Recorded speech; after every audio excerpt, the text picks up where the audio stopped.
Hello guys, today we're going to be replacing the wiper blades on this 2022 Volkswagen Taos.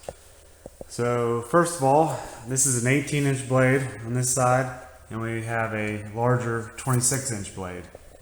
Now you have to put these wiper arms up in the service position because you can't lift the wiper arm up, it'll hit the hood there. I mean, you could try to do it this way, but you'd have to put like a towel here or something. So you could, lift this up a little bit and hold it with one arm while you try to, remove the wiper blade. So we're going to put these in the service position. Okay guys, we're in the vehicle. Make sure you have your key fob with you. Push this button one time. And then push it again. And push this wiper stalk down, and the wipers will go up in the service position like so. Now we can go out and remove the wiper blades. Alright, now we can go ahead and lift the wiper arm up. It'll stay like that, and there's a little plastic square button right here. If you push this in, you will be allowed to remove that wiper blade.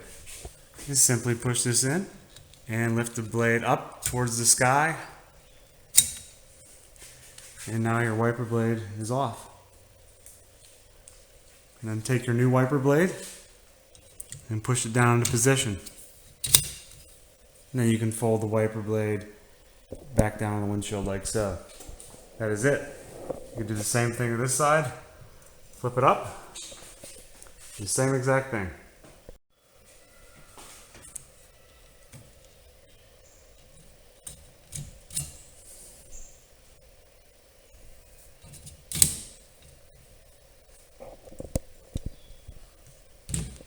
And that is it, guys. Now we go back inside and put them back down in the regular position. Okay, we are back in the vehicle. Now we can go ahead and push this button. Pull the lever down one time, and the wipers go back in the regular position. And push this one time to shut the vehicle off, and that is it. Thanks for watching, guys. Please subscribe, and I'll see you in the next one.